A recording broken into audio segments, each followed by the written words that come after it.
Welcome back, Cleveland Cubs. When we left off with Edward, he had just gone to live with a hobo and his dog, Bull and Lucy. So let's see what happens next. Chapter 13. They traveled on foot. They traveled in empty rail cars. They were always on the move. But in truth, said Bull, we are going nowhere. That, my friend, is the irony of our constant movement. Edward rode in Bull's bedroll, slung over Bull's shoulder with only his head and ears sticking out. Bull was always careful to position the rabbit so that he was not looking down or up, but was, instead, forever looking behind him at the road they had just traveled. At night, they slept on the ground under the stars. Lucy, after her initial disappointment about Edward being unfit for consumption, took a liking to him and slept curled up beside him. Sometimes she even rested her muzzle on his china stomach, and the noises she made in her sleep, whimpering and growling and chuffing, resonated inside Edward's body. To his surprise, he began to feel a deep tenderness for the dog. During the night, while Bull and Lucy slept, Edward, with his ever-open eyes, stared up at the constellations. He said their names, and then he said the names of the people who loved him. He started with Abilene, and then went to Nellie and Lawrence, and from there to Bull and Lucy, and then he ended again with Abilene. Abilene, Nellie, Lawrence, Bull, Lucy, Abilene. See, Edward told Pellegrina, I am not like the princess. I know about love. There were times, too, when Bull and Lucy gathered around a campfire with other tramps. Bull was a good storyteller and an even better singer. Sing for us, Bull, the men shouted. Bull sat with Lucy leaning against his leg, and Edward balanced on his right knee, and he sang from somewhere deep inside himself. Just as Edward could feel Lucy's whimpers and growls resonate through his body at night, he could also feel the deep, sad sound of Bull's songs move through him. Edward loved it when Bull sang, and he was grateful to Bull, too, for sensing that a dress was not the right kind of clothing for Edward. Malone, said Bull one night, it's not my desire to offend you or to comment negatively on your choice of garb, but I'm forced to tell you that you stick out like a sore thumb in that princess dress. And also, again, with no wish to offend you, the dress has seen better days. Nellie's beautiful dress had not fared well at the dump or in its subsequent ramblings with Bull and Lucy. It was so torn and dirty and full of holes that it barely resembled a dress any more. I have a solution, said Bull, and I hope that it meets with your approval. He took his own knit stocking cap and cut a big hole in the top of it and 2 small holes on the side of it, and then he took off Edward's dress. Look away, Lucy, he said to the dog. Let's not embarrass Malone by staring at his nakedness.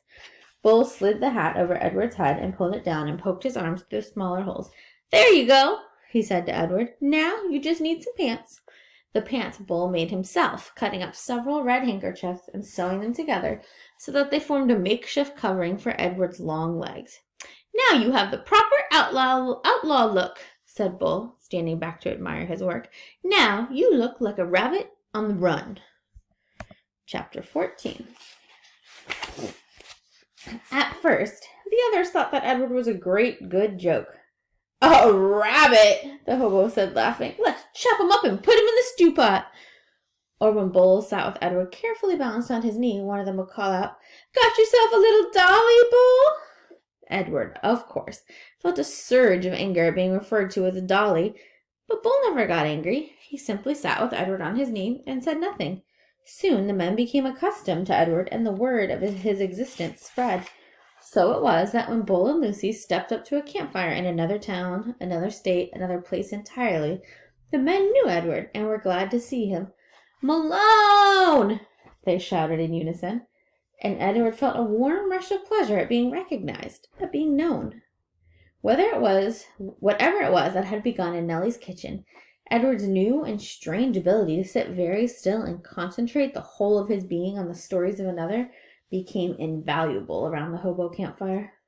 Look at Malone, said a man named Jake one evening. He's listening to every dang word. Certainly, said Bull. Of course he is. Later that night, Jack came and sat next to Bull and asked if he could borrow the rabbit. Bull handed Edward over, and Jack sat with Edward upon his knee. He whispered in Edward's ear. Helen, Jack said, and Jack Jr. and Taffy. She's the baby. Those are my kids' names. They are all in North Carolina. You ever been to North Carolina? It's a pretty state. That's where they are. Helen, Jack Jr., Taffy.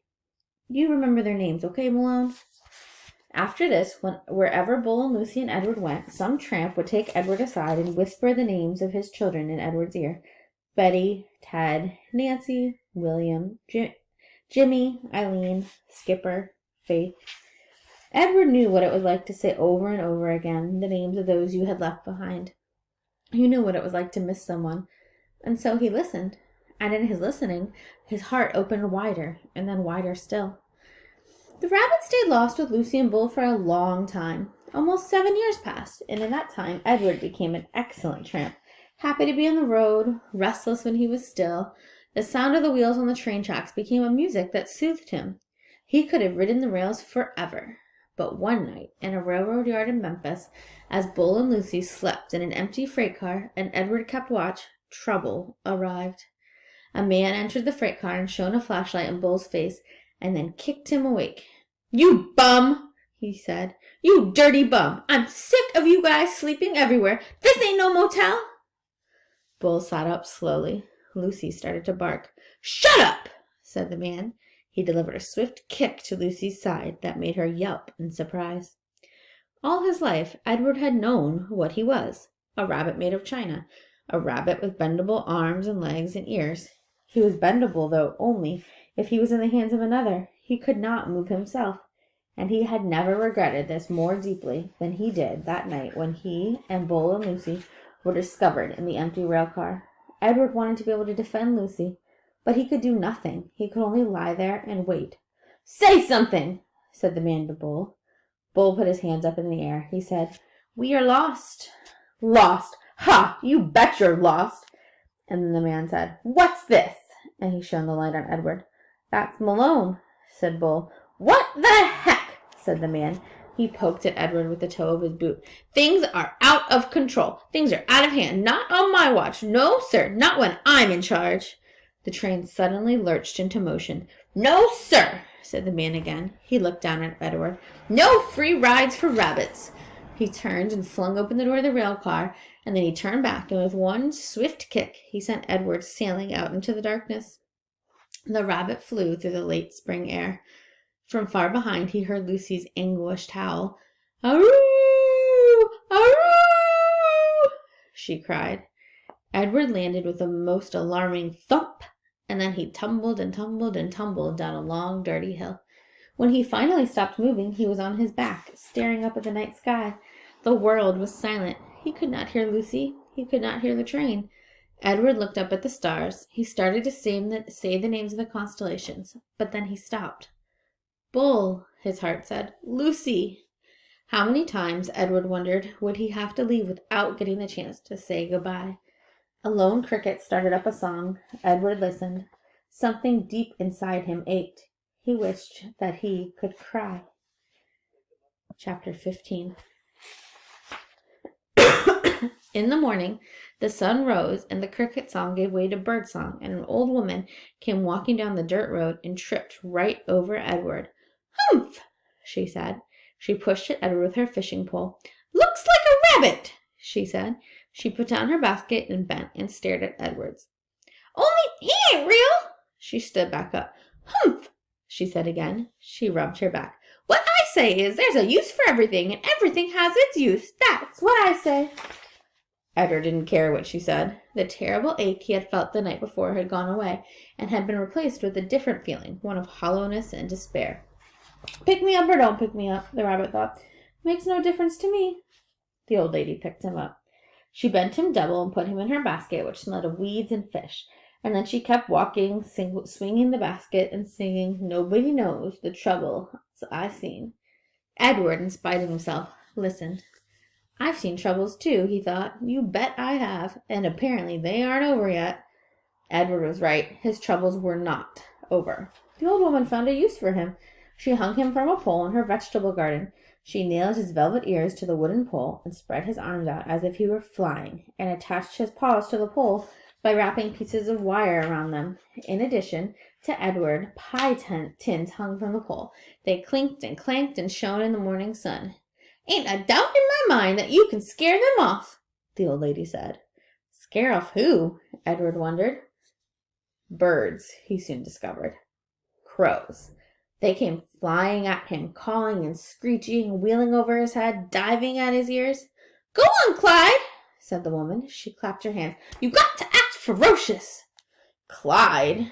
Edward felt a weariness so intense wash over him that he thought he might actually be able to sigh aloud. Would the world never tire of calling him by the wrong name? The old woman clapped her hands again. "Get to work, Clyde," she said. "Scare them birds off." And then she walked away from him out of the garden and toward her small house. The birds were insistent. They flew around his head. They tugged at the loose threads in his sweater. One large crow in particular would not leave the rabbit alone. He perched on the pole and screamed a dark message in Edward's left ear. "Caw! Caw! Caw!" without ceasing. As the sun rose higher and shone meaner and brighter, Edward became somewhat dazed. He mistook the large crow for Pellegrina. "Go ahead," he thought. "Turn me into warthog if you want. I don't care. I am done with caring." "Caw, caw!" said the Pellegrina crow. Finally the sun set and the birds flew away. Edward hung by his velvet ears and looked up at the night sky. He saw the stars, but for the first time in his life he looked at them and felt no comfort. Instead, he felt mocked. "You are down there alone," the stars seemed to say to him, "and we are up here in our constellations, together." "I have been loved," Edward told the stars. "So?" said the stars. "What difference does that make when you are all alone now?" Edward could think of no answer to that question. Eventually the sky lightened and the stars disappeared one by one. The birds returned and the old woman came back to the garden. She brought a boy with her. And that's where we're going to stop for today. I hope you'll join me next week to see what happens next with Edward. And I hope you're having a great summer. Tell me in the comments what book you've read so far that you've loved. I'll see you soon, Cleveland Cubs.